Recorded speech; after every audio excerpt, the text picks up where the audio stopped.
Hello, what is the upskis, everybody? Welcome back to another episode of the GXGamerCast. We're on episode 151 of my little gaming show where once a week I just have to talk about video games, whether they're new video games that I'm playing today, old video games that I grew up with, it doesn't matter, video games. And today, we are taking a look at the PlayStation 5. I think I am ready to give it a review. So we're 5 years into this sumbitch, and let's take a look now over the last 5 years of this PlayStation 5 generation and see if it's been stacking up to some of the other generations of PlayStation.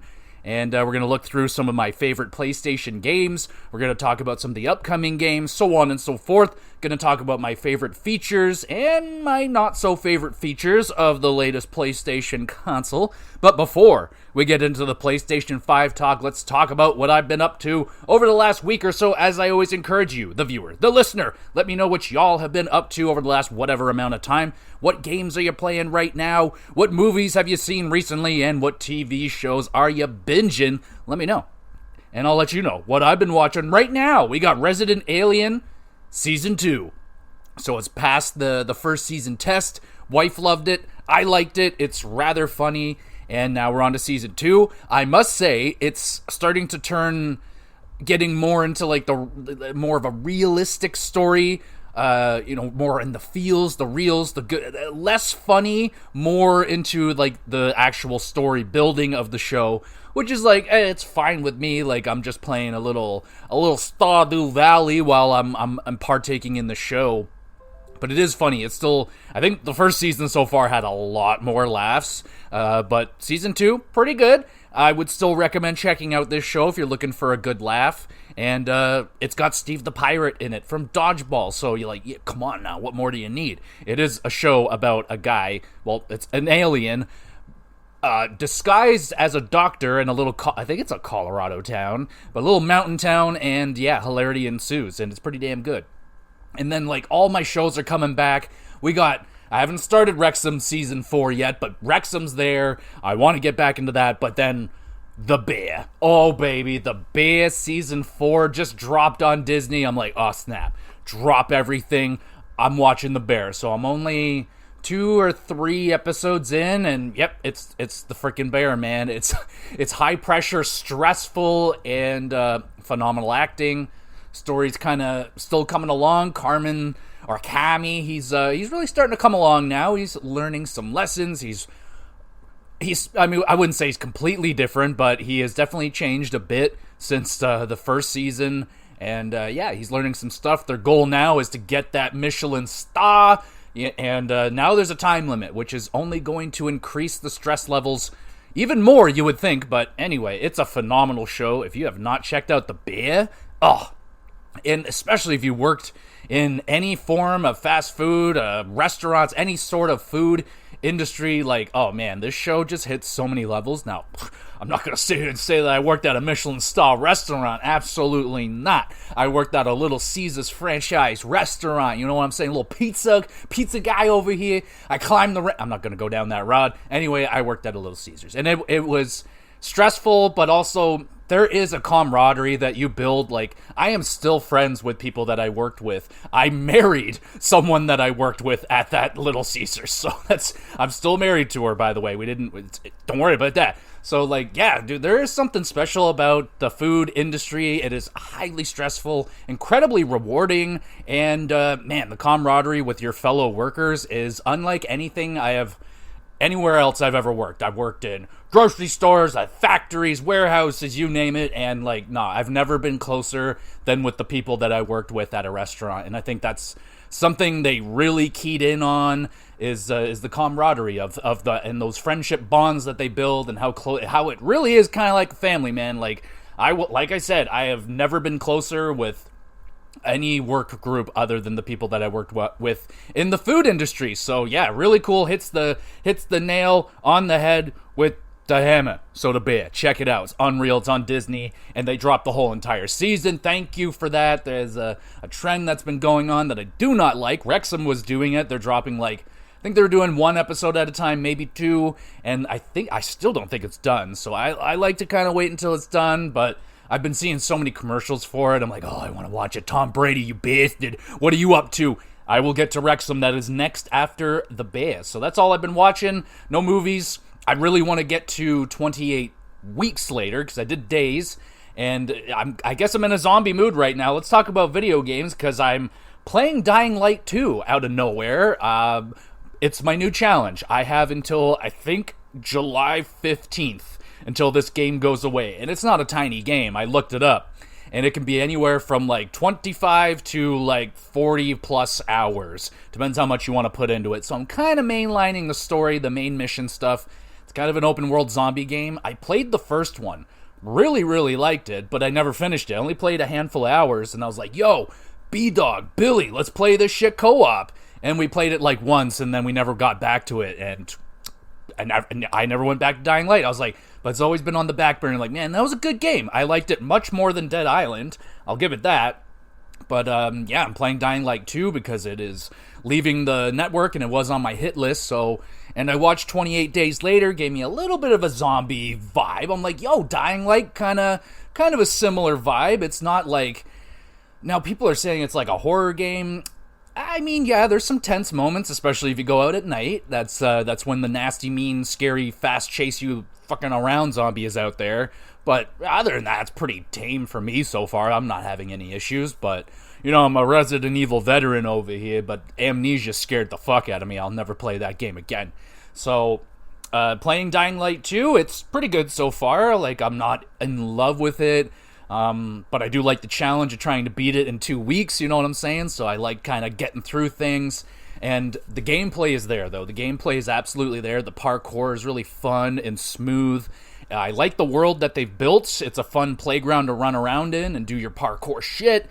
The combat is, it's fine. It's kind of like Dead Island. It's first person, melee combat. It's okay. I have a katana, so that's pretty badass. I like slashing up zombies with that. It's pretty fun.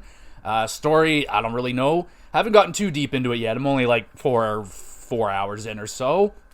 But there's like, looks like a faction thing, like pick your side kind of thing going on here. I don't know who I'm going to pick yet, actually, but I haven't had to come to that decision just yet, so there is that. Playing Dying Light 2, I don't think there's really anything special about the game that I'm going to have to, like, do. I'm going to do an episode with it or anything. I'm just going to play it. Still playing through tons of Stardew Valley. Loving it. I'm in wintertime now. It's going well. I have a cow. I have 2 cows. One is named Moofus, and the other one is Miltank, because... You know, Pokemon, come on now. And then I got some chickens going on. It's pretty good. Thinking about getting a duck, you know, get into that duck game, you know what I'm saying? But yeah, it's Stardew Valley. It's unbelievable. Love playing it. Monster Train 2, I'm not done with you yet, but it's definitely on the back burner now because I have a lot of games going on at the same time. So Monster Train 2, I'm still loving it. That game is awesome if you have not checked it out. Unbelievable card building roguelike game. It is freaking awesome and so easy to get to. That's why I can put it on the back burner and I'm not worried about it at all. I can get back to that game. Very easy to get back into and I can't wait to get back to it, but not right now because I got a little bit addicted to Frostpunk. Oh snap, they did it again. So these are the guys that did This War of Mine, game that I freaking loved last year, just a out of nowhere hit for me. Now I'm following this company of developers, and this is their next game, Frostpunk. I've had it downloaded forever, and I finally got into it, and immediately lost like 4 hours of my life. It's one of those. It's kind of like Civilization, but way more hardcore in the survival nature of things. I will say it's pretty tough. I did get through the first scenario, and talking to a friend at work, he played it years ago, and he's like, I never beat anything in that game. Like, I couldn't beat the first one, couldn't beat any of the scenarios, are very difficult. And I was like, yeah, I got through the first one. He's like, what, you did? I was like, I don't know how I did it, like, but I somehow made it, and the whole goal is you're in this fucking winter apocalypse, basically, and you got this heated generator in the middle, and you just got to survive.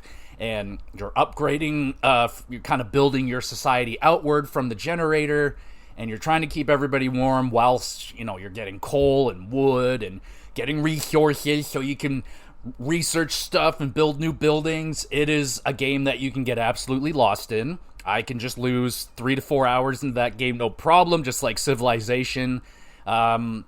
So I beat the first scenario. Now the second scenario I'm getting a little stuck on. Like, I had everything. I was so loaded. I was like, there's no way I'm losing this. And then it just ended. And you're like, oh, you lost. I was like, what happened? I think the storm arrived. I don't know. I did something wrong. It's happened twice in a row now. I still don't know what I did wrong. So I'm going to have to figure that out. But that game is banging, dog. Like, if you like these survival, world-building, civilization-like games, like, oh, fuck yeah. It is a lot of fun. I'm super addicted to it right now. But now I have to pull myself away from it because I want to get into Dying Light 2.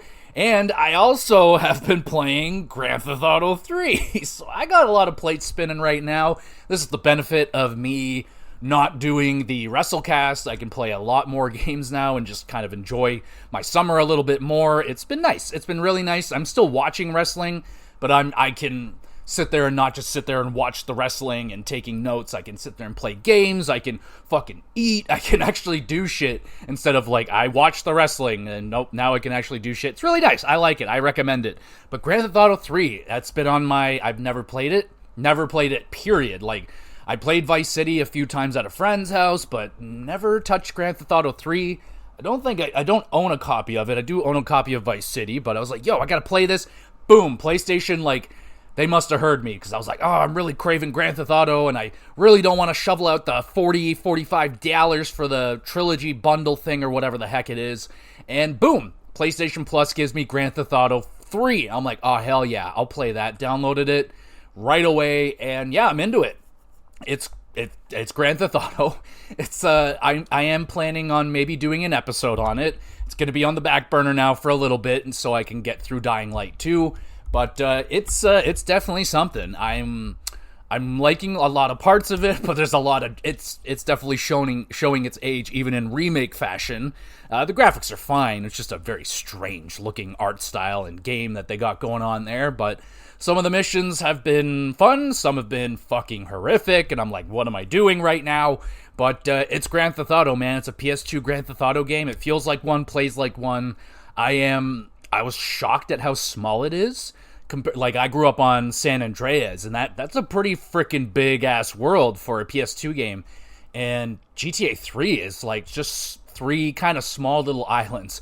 We are absolutely spoiled in the generation that we're in right now. I mean, I'm playing Dying Light 2, and it's probably fucking 18 times the size of Grand Theft Auto 3. It's fucking huge. So, yeah, it's, you know, I really wanted to play it for history's sake. Like, I want to see how far we have come from the early stages of open world games in Grand Theft Auto 3. Is that not like one of the first open world games? Anyway, it's definitely shows its age, but it's still definitely playable. I would, if you have it on the PS Plus, check it out, man. Like, it's definitely worth checking out if you like Grand Theft Auto, for sure. I like the old I grew up on them, so it was pretty easy for me to get into it. But yeah, I'm enjoying Grand Theft Auto 3, and that is all the stuff I have been doing, right? Let's double check. Yeah. Nope. Wait. Yep. Yeah. No, that's it. All right. So let's talk about the freaking PlayStation, y'all. It's time. We'll review this sumbitch. Should you, if you haven't gotten one yet, well, should you? Let's answer that question.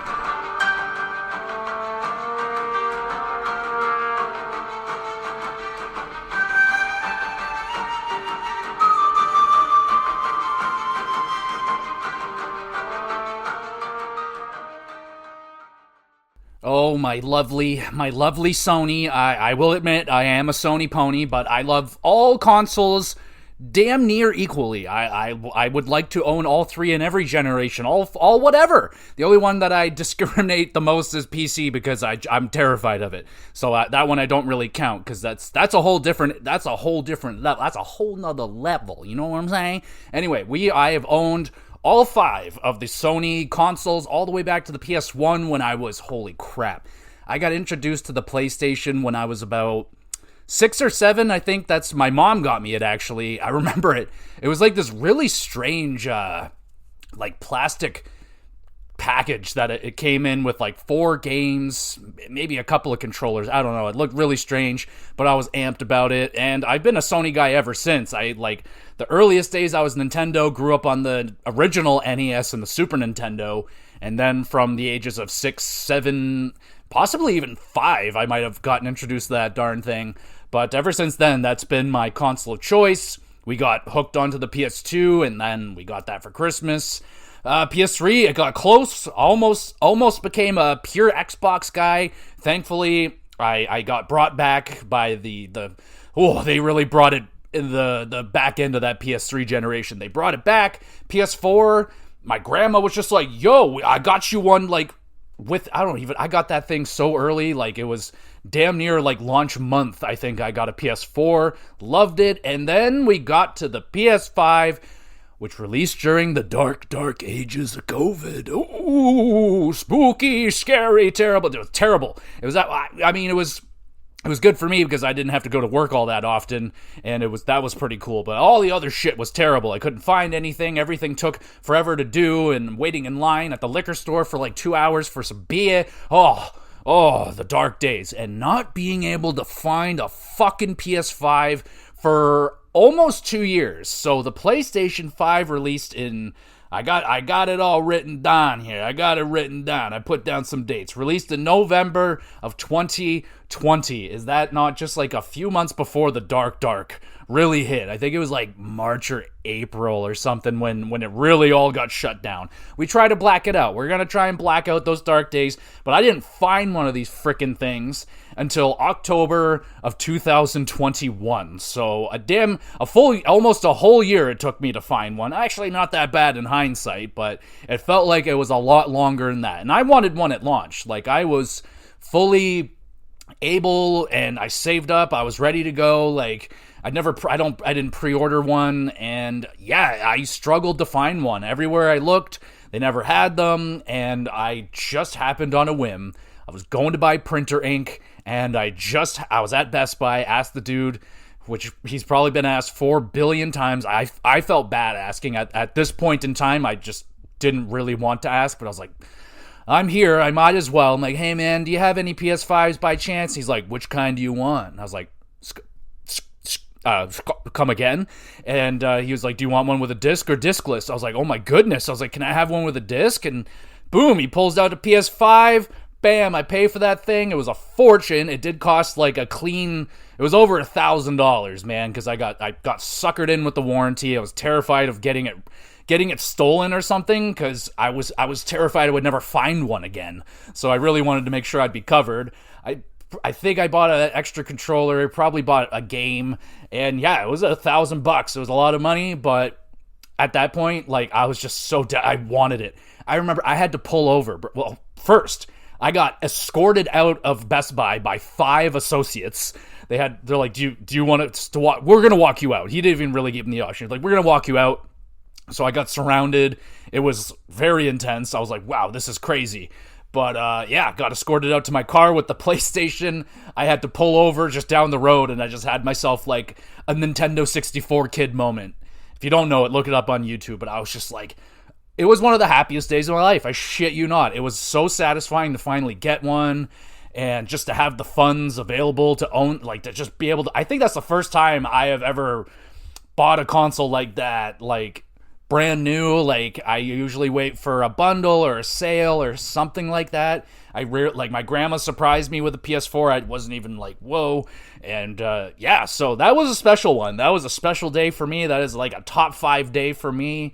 And yeah, that was special. So it took forever to get one. I set the damn thing up, and that was a little stressful in that of itself. And then the first thing I played was Astro's Playroom, which is one of the greatest built-in demos of all time. Nintendo, take frickin' notes with your stupid pay for Switch 2 thing that apparently, I don't know what it is, but I'm upset about it. Anyway, played Astrobot's Playroom, and still to this date, one of my favorite PlayStation 5 experiences. Probably all in all, like, straight up PlayStation 5 only experience, it might be still the top one. I have not played Astro's Play World, whatever the newest one is, the actual game, not the demo built into the PlayStation 5, and I will get to it one day. But I'm not ready yet. I'm not there yet. It needs to be. Well, honestly, I pay for the PlayStation Plus subscription. I want to wait and for it to release on that. That would be nice if I can actually have the patience and wait. I have failed pretty much every single time with every game that has come out. So we're going to talk about the PlayStation Plus network and all that stuff. I'm not going to go deep into that. That's going to be an episode in that of itself. But where should we start? Let's start with the sales. And the sales are, for the console, good. They're at 78 plus million as of March 2025. So I imagine they might be crossing the 80 million mark now. And insane numbers to me. I mean, you're still not touching the PS2. It's still not the best. It's still got a ways to go, but the generation is not over yet. Even though they are kind of teasing the PS6 and all that stuff, I think that's a little premature. But I think the PS6 is probably like 3 years away at least, I hope. I like I like a 10-year generation, honestly. I think that's how big they should be now, because the jumps in 5 years just aren't big enough to justify a brand new console.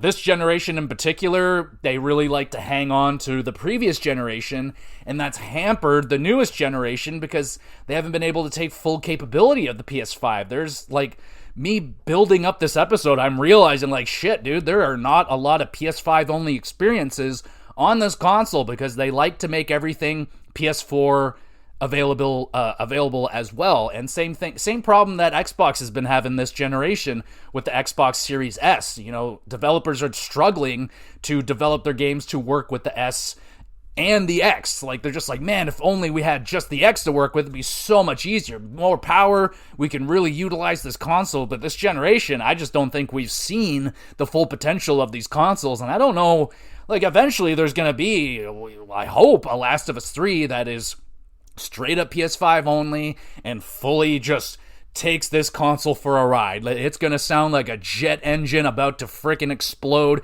It is just all gauges open, maxing out the power output and all that crap. Like, that's what I'm hoping we get to sooner rather than later. Now, I will say, I'm not a graphics hound.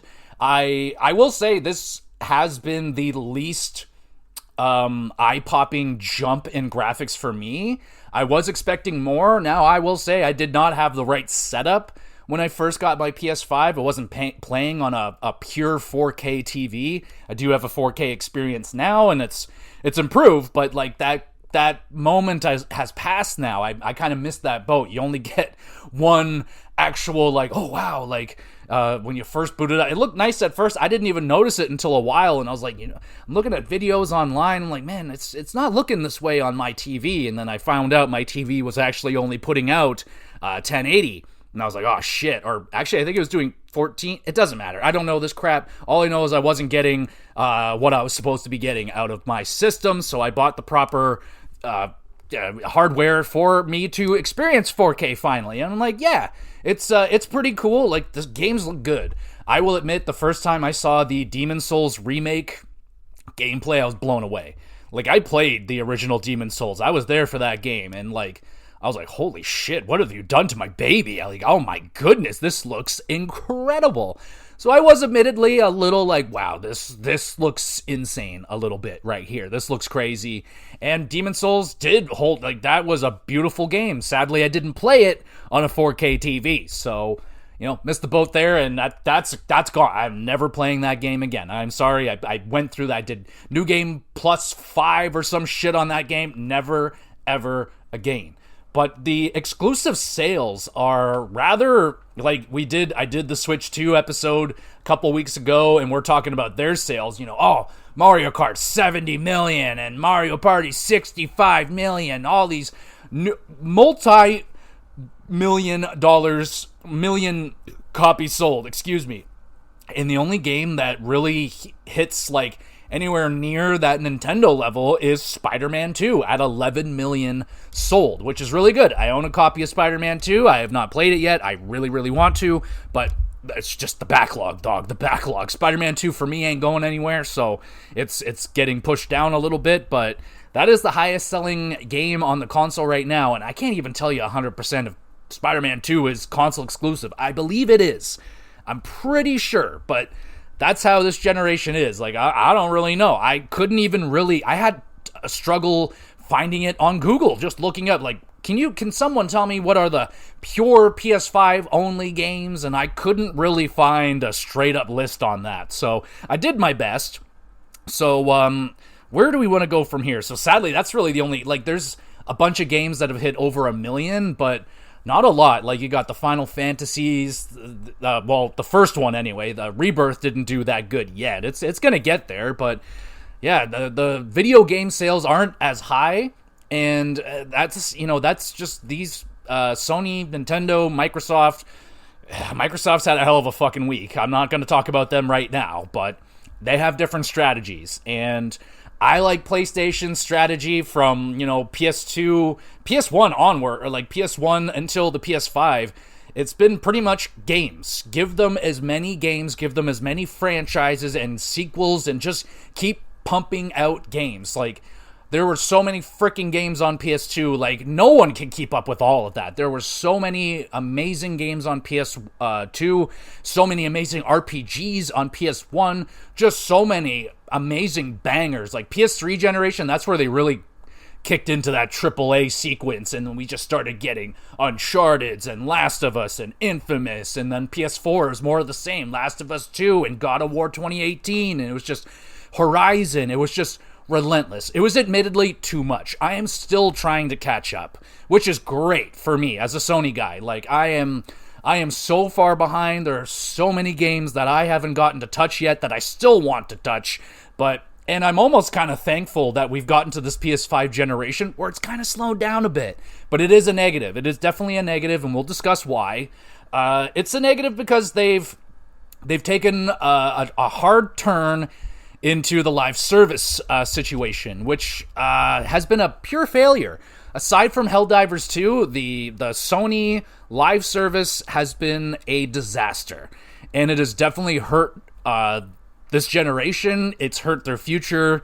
It's hurt the fan base because, like I said, I'm here for the games, and we're not really getting the games this generation. We have some, and I have a list of my favorite ones. We'll get to that, but it's the live service turn, and that scared me from day one. The second that press conference happened, and they were like, yeah, we're dedicating this much revenue and this much time and resources to live service games, and everyone was like, oh no. At least every Sony fan was like, no, that is not your bread and butter. That is not your lane. That is the hotness right now, and that lane is so full and hard to get into. It's damn near impossible. So why try to get into it now? And we've seen it. Concord, like, that is going to go down as one of the biggest gaming failures of all time. We still don't even know how much money they have lost on that game, and they just pulled the plug hard way on that game because it failed so hard. And apparently it was a pretty good game.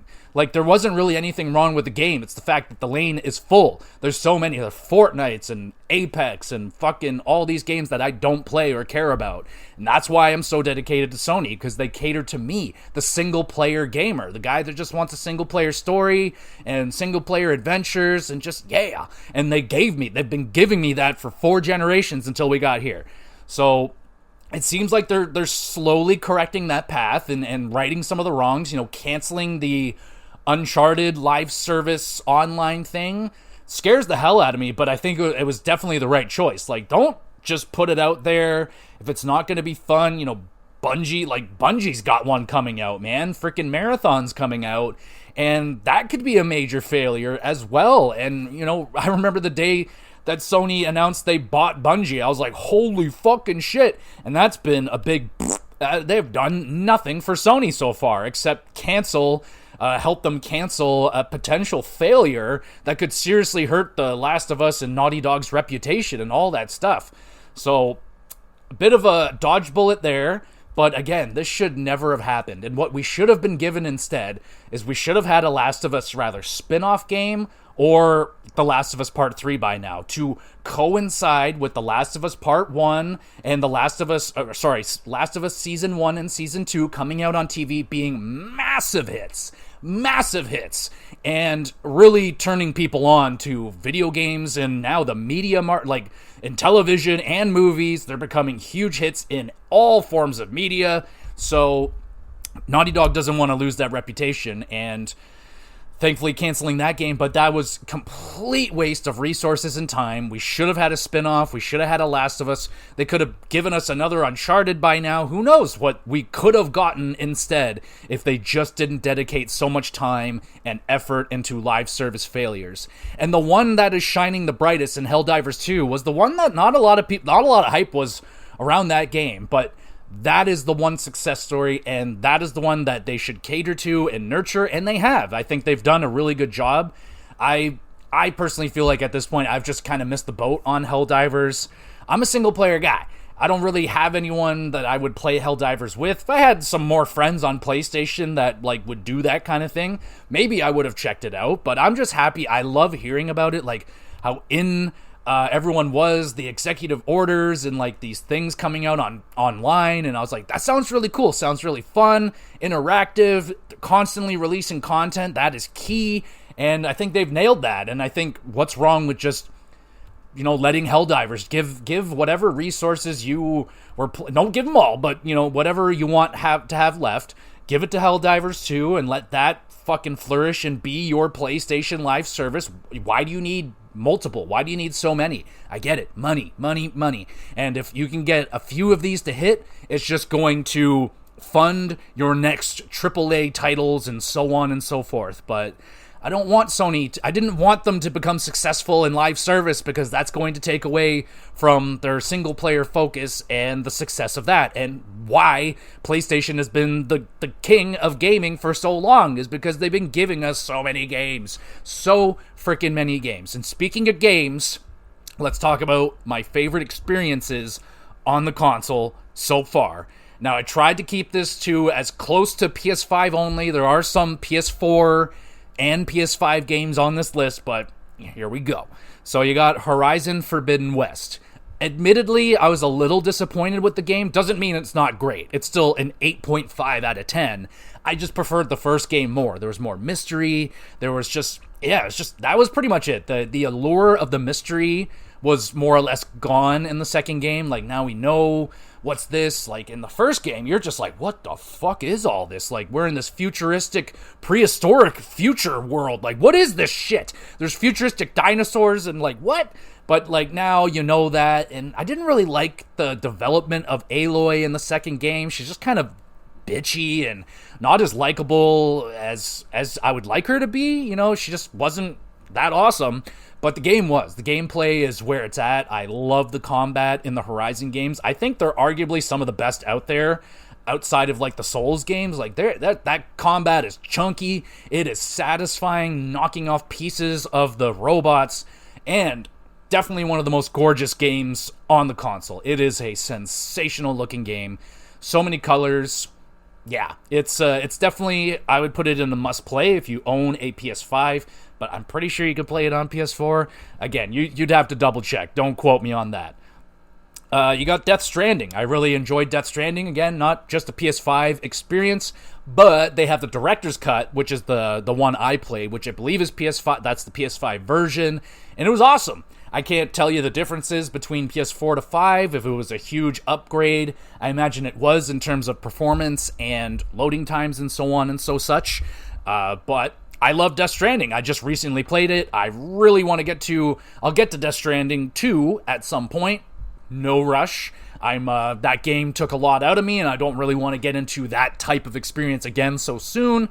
But, bruh, Death Stranding is awesome.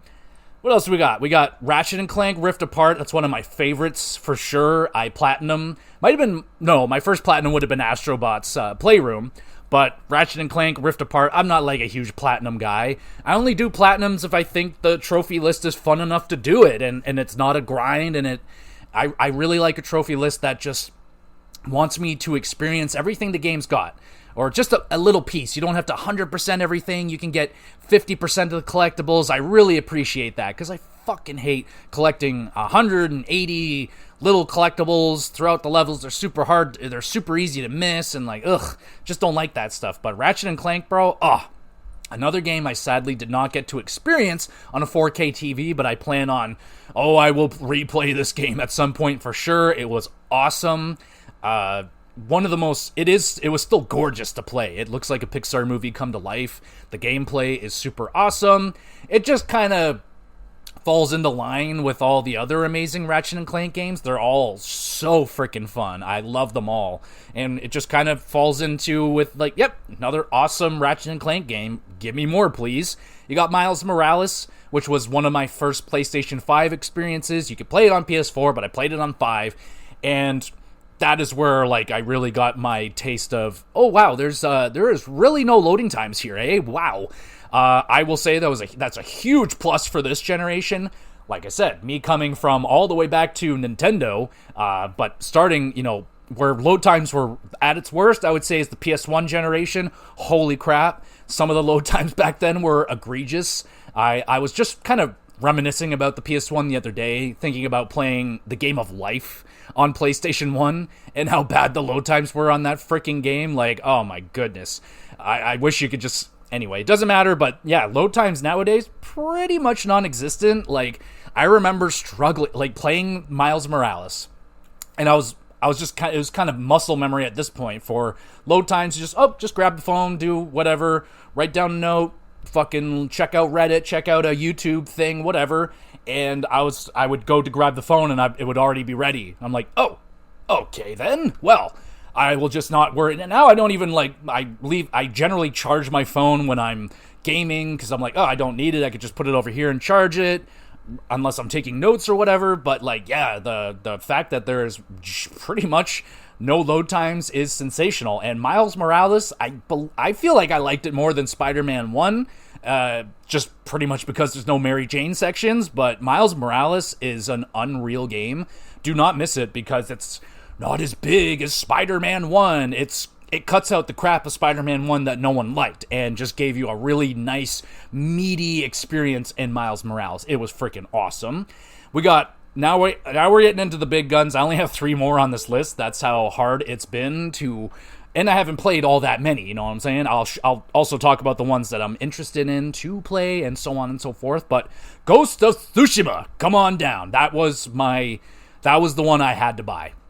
I bought the director's cut, whatever, the PS5 version, and it was so good. This was like my true, like, Astro's Playroom was like, that showed me the controller. We'll talk about the controller, but Ghost of Tsushima showed me like the potential of the system, and like, my good, the immersiveness of that game was unlike anything else of any open world game that I played.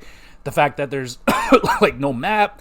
You follow the wind and the leaves to get to places. It's just such an immersive, beautiful world, and I'm so excited for Ghost of Yotai or Yote, whatever. But Ghost of Tsushima was almost a double home run. Like, not only was the campaign phenomenal, the online mode was also so freaking fun. I was blown away, and I'm surprised that Sony hadn't like pursued that game, that style of live service game, like a Ghost. They might be, for all I know. I don't know. I don't follow that kind of stuff because I'm just not interested.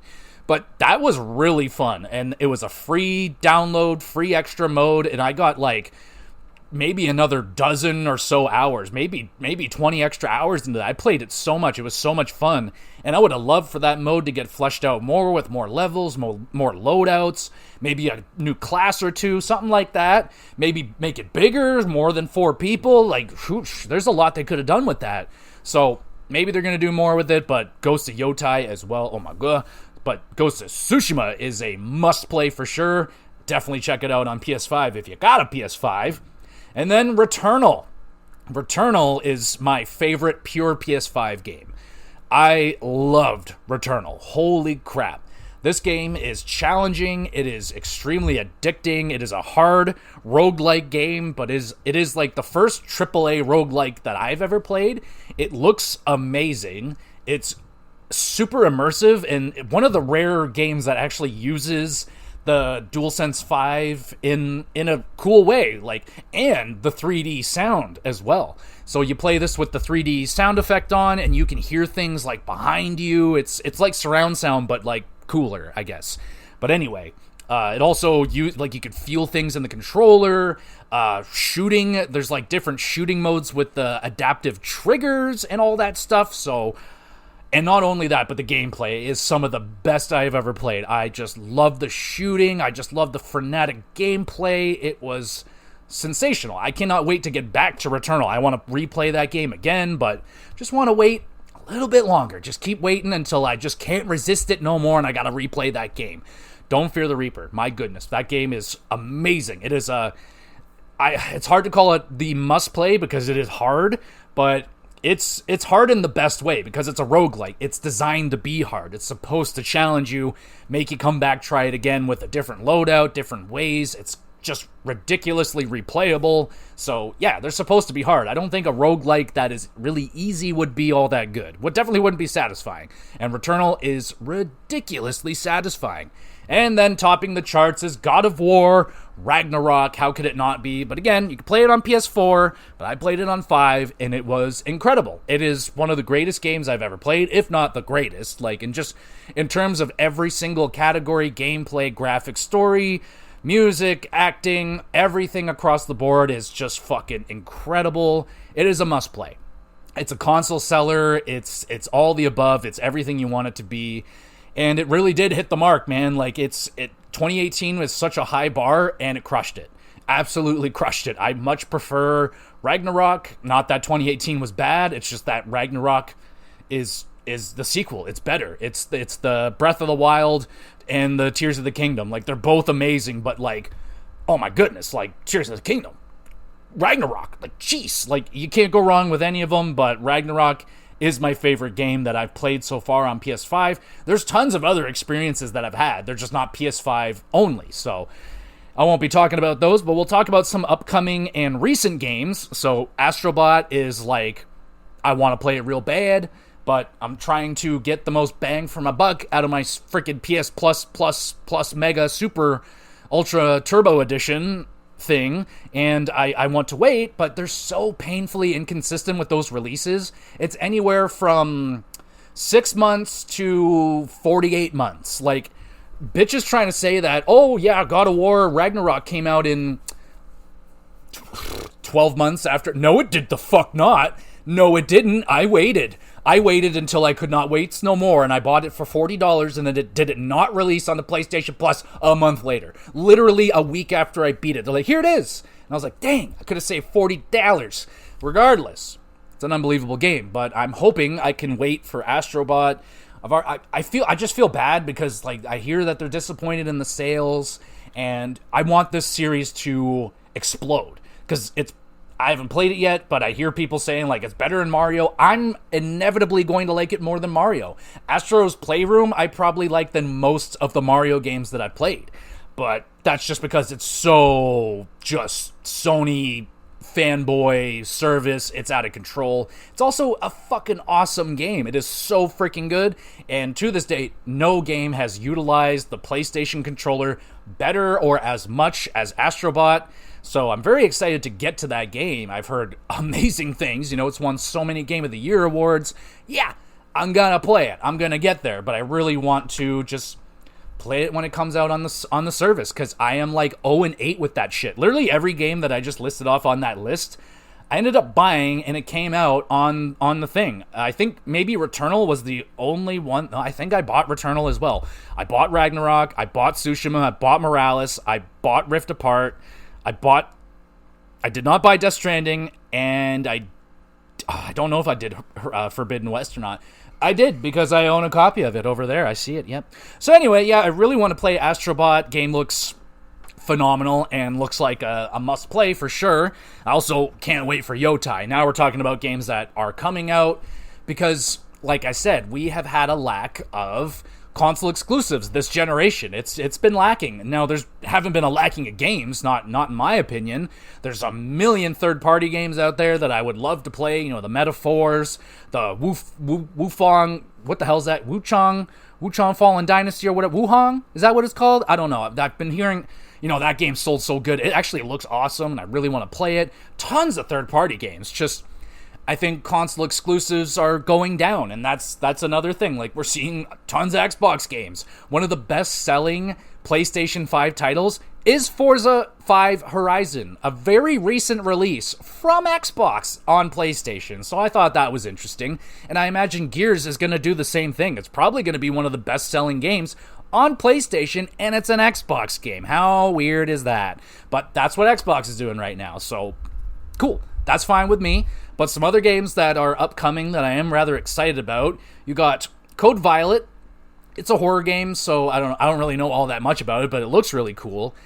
I'm not excited for Marathon, but I wanted to bring it up because I think it could be the end of Bungie if it doesn't work, man. If Marathon's not a big hit, and it probably will be, because I mean Destiny was huge, man. Like, that is that not them? Was Bungie? I'm so confused with who's who nowadays, but anyway, if that one doesn't work, which I'm really not expecting it to, I will not be shocked if it doesn't, because the market is so saturated with this stuff. Like, it's just gonna be, oh, there's another one. Like, yeah, it's good, but like, it's not game changing. It's got to be fucking revolutionary at this point. Like, you really got to do something crazy. And from what I'm hearing, it's just not going to be that. But it's upcoming, and I'm interested in it to see if it's going to be a big fail. Like, I don't know if they can afford another Concord type failure where they just like pull the plug on it after 2 weeks and refund all the money and just yikes, excuse me. But there is that. You have Sorrows, which is the next game from the Returnal developer. So you have my attention, Housemarque. I love these guys. Also, shout out to, what's that game called? Resogun? Jetty? Jetty. Me and Jesse played the shit out of Resogun when I first got my PS4, because I got it at launch and there wasn't a lot to play. All I had was Resogun and Call of Duty Ghost. And, wait, was it Ghosts? It doesn't matter. I think it was Ghost, but anyway, that game was bad. And Resogun was awesome. So basically, they took Resogun and just like AAA-ified it, and just like it's such a huge step for them. So like Housemarque is like one of the marquee developers, I would say, for PlayStation right now. And then of course you can't forget Naughty Dog. They're actually coming out with a new IP called Intergalactic. I don't know a fucking thing about it, but it's Naughty Dog, and it's gonna have huge hype. And yeah, there's gonna be a lot of expectations, and it's gonna be lots of hype because it's a new IP. But like I said, if they just didn't waste those resources on trying to make a live service game work, and yeah, we should have had spin-offs on The Last of Us, possibly Last of Us 3. Who knows? We might have gotten Intergalactic much sooner than this. It's still quite a ways away, I do believe, but regardless, it's a big deal. That's the big Naughty Dog game, but we're 5 years in, and we still don't have a big Naughty Dog title. All we have is re-releases of The Last of Us 1 and 2 over and over again, which is like, cool, man, but like, there's only so many remakes that you can do of that freaking game, and they're really pushing it already, and they've been doing that a lot. They did it with Horizon, they did it with other games, but they're doing it with like weird PS4 games. Like, what are you doing? And that just kind of shows that there's been a lack of those exclusives. So they're just like, oh, here's PS4 exclusives, but they're on the PS5 now. Experience them without load times and 4K. It's like, yeah, that's okay, but I don't want to pay full price for that shit. And thankfully, they did cater to that. I did it for Last of Us 2, and it was a $15 upgrade, which I'm like, okay, all right, Nintendo, take notes. I know you won't, but it's okay. So let's talk about the console pros and the cons in a full nature, and we'll discuss if this thing is a must-buy or not. So let's start with the cons. Let's go there.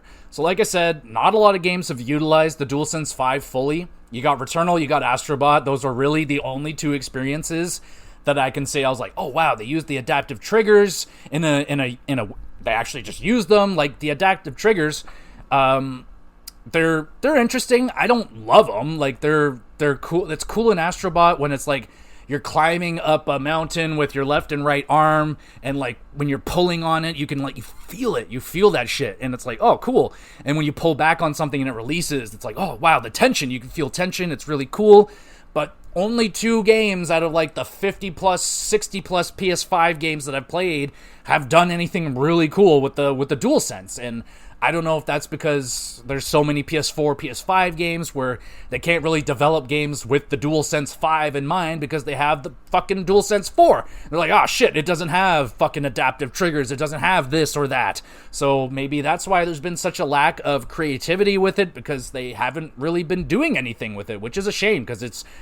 In Astrobot, it was blowing my mind. Like, literally, you blow into it. You blow into the microphone in the controller, and it fucking blew a little pinwheel, pinwheel in the game, and I lost my fucking mind. I thought that was so cool. Anyway, I don't think I've ever blown on the controller since. And we've discussed this all throughout this episode, but there's been a lack of exclusive this generation. And yeah, that's definitely going to hurt the people that are, like, new to PlayStation, and maybe PS5 is your first console, but I don't think that's really bad either, because they catered to that as well. Did they not? When you got your PS5, for like the first few months on PS Plus, they just gave you the PS Essentials, which was like 10 or 15 of the best PS4 games. Like, you're talking Horizon, God of War 2018, like literally amazing, incredible games. Bloodborne, I think, was on there. Like, amazing video games. And they're just like, yeah, you can have them all. Get a PlayStation 5, boom, you get this. It's like, fuck, if I'm new to PlayStation, like, that's a selling point to me right there. That's basically how Xbox got me. They're like, here's 5 games, and also this crazy thing called Game Pass. So, I was in. But anyway, there has been a lack of those games. Live service has been an utter failure in my books, because, like, Concord, The Last of Us multiplayer getting canceled, like, everything except for Helldivers has been a bust, I would say.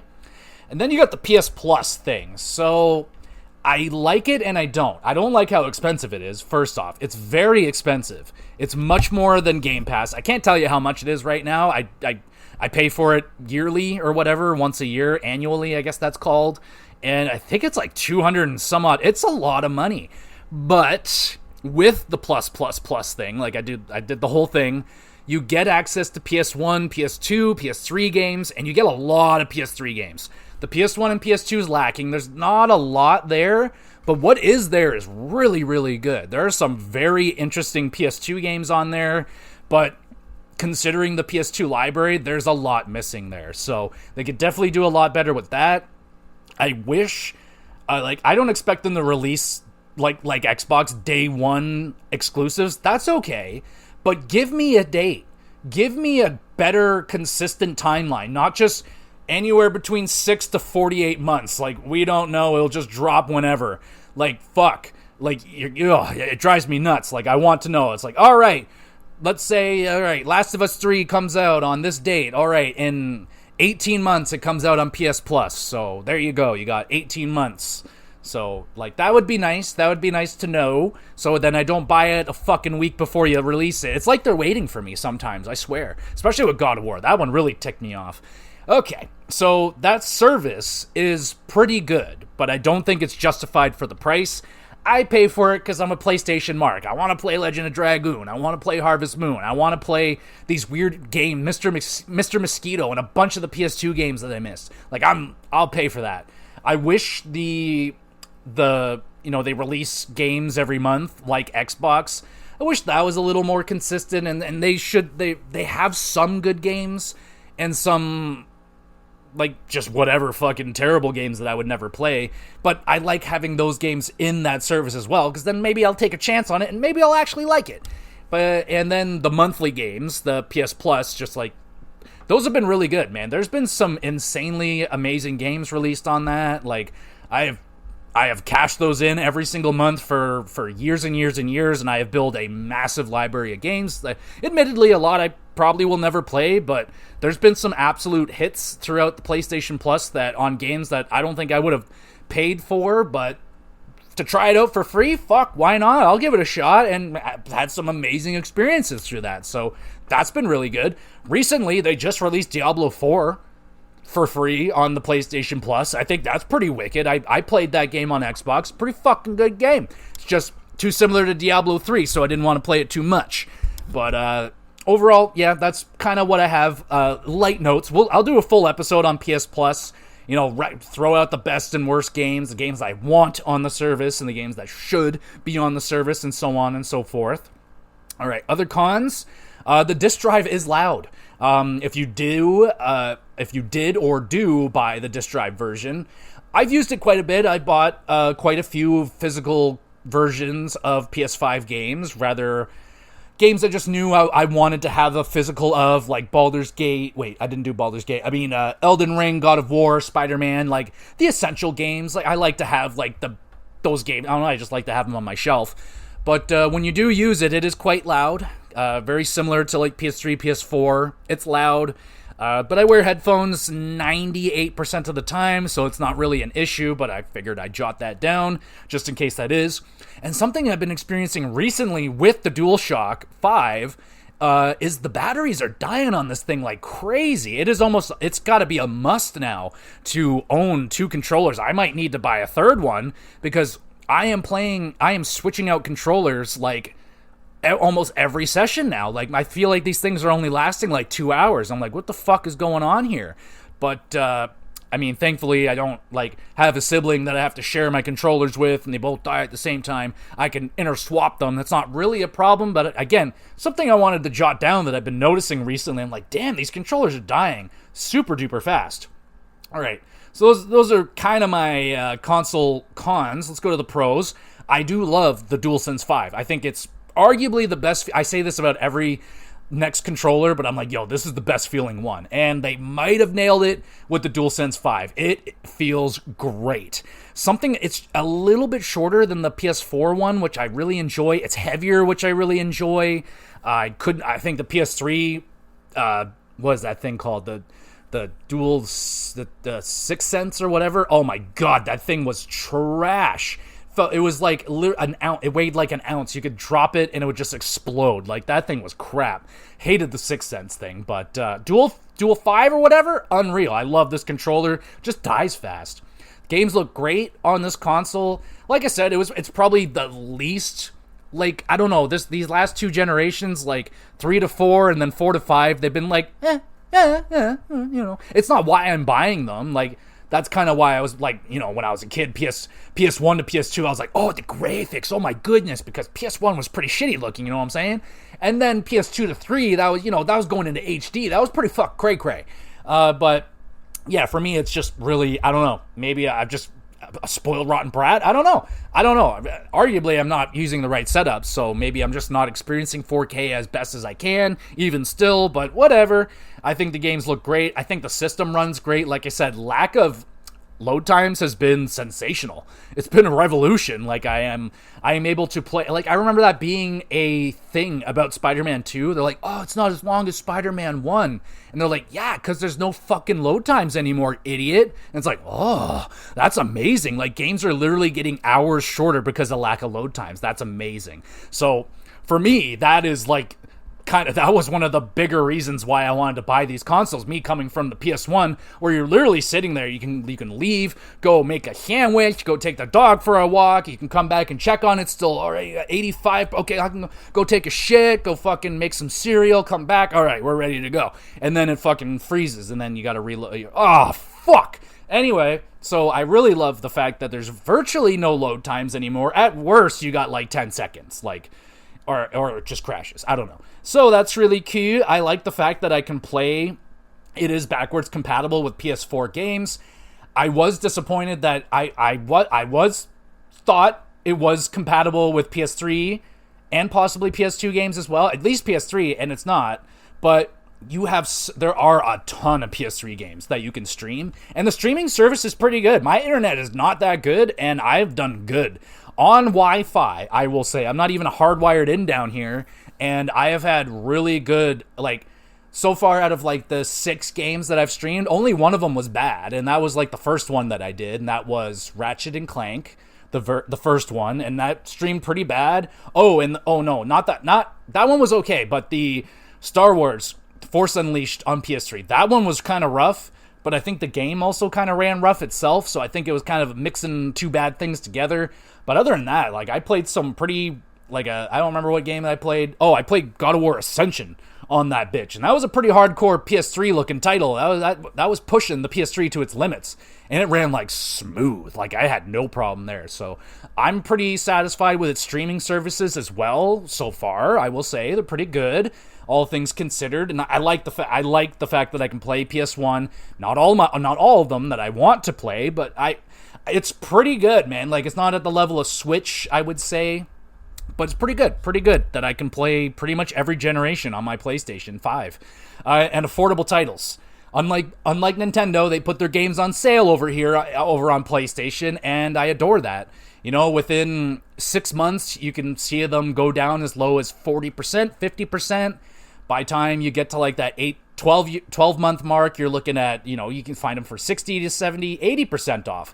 And that's all because they want you to get into these games. They want you to get into these franchises, buy more games. They want you to buy their games so then they can make more. So that's great. I love the fact that I can afford their titles. Unlike Nintendo, I struggle. I have a very limited library on my Switch because their games are fucking expensive. And a lot of them, I'm just like, I'm not paying 90 some odd dollars for fucking Mario Tennis that's just not worth $100. I'm sorry, I'm not doing it. All right, you also have Xbox games now coming, which is great, and seems like a success considering Horizon is one of their best-selling games. That's awesome.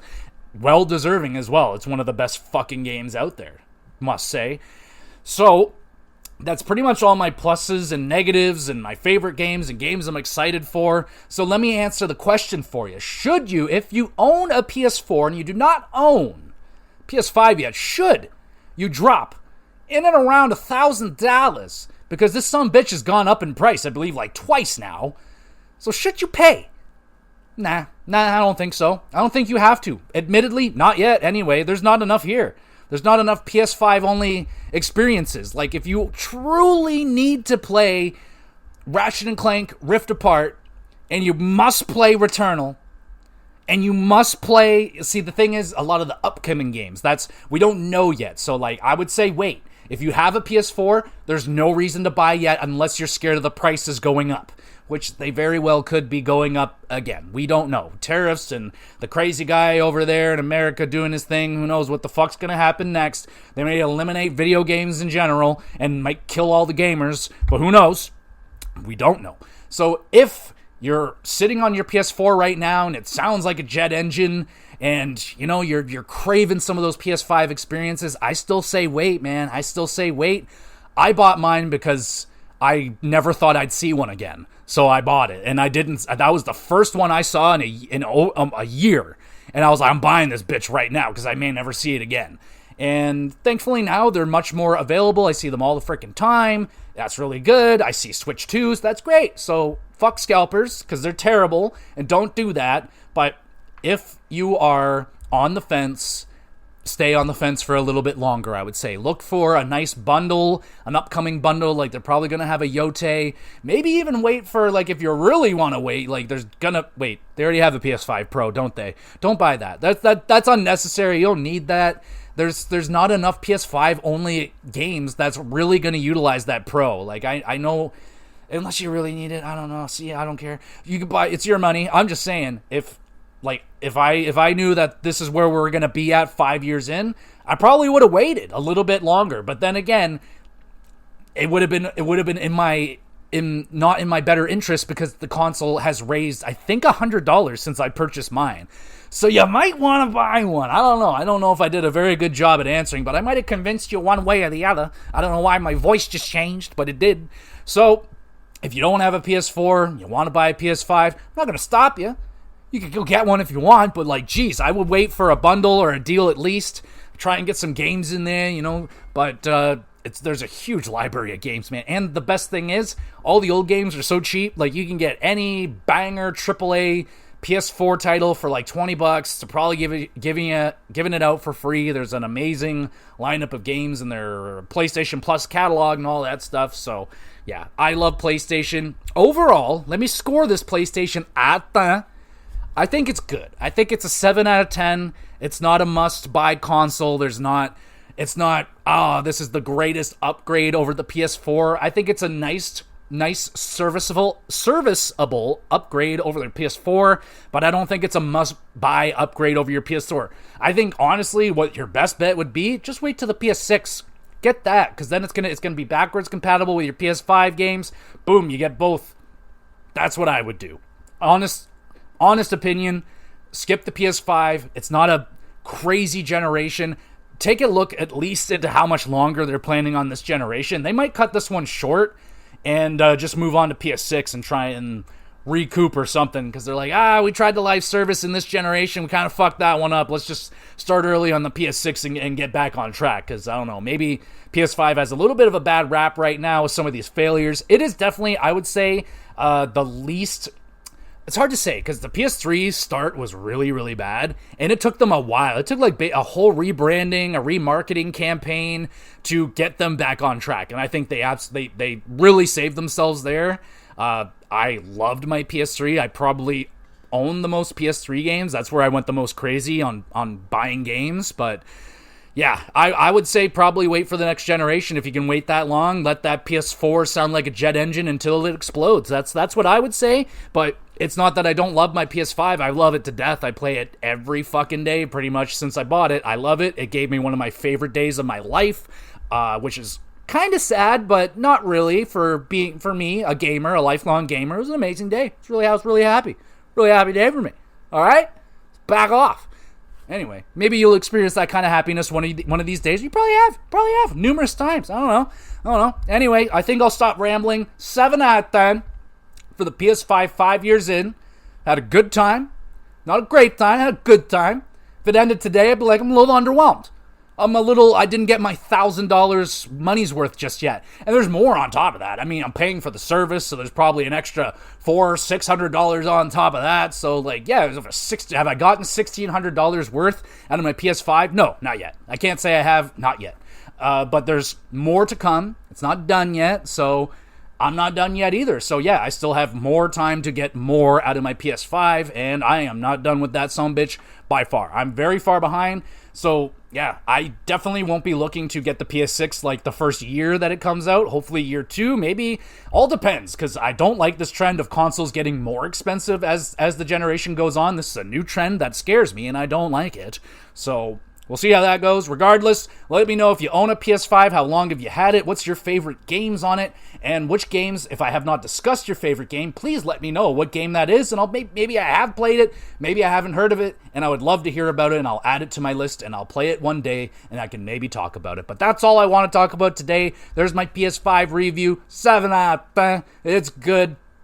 And, yeah, that's what we got going on right now. In terms of what else we got going on with this podcast, still taking a break from wrestling, and I'm so far behind on wrestling right now. I just got a lot of catching up to do. It's just been busy, and fucking the Bear and other things we've been watching and doing. Summer, so I like to get some sunlight and all that shit. And so the next GamerCast, I don't really know what I'm going to do. I don't have like a 100% just yet.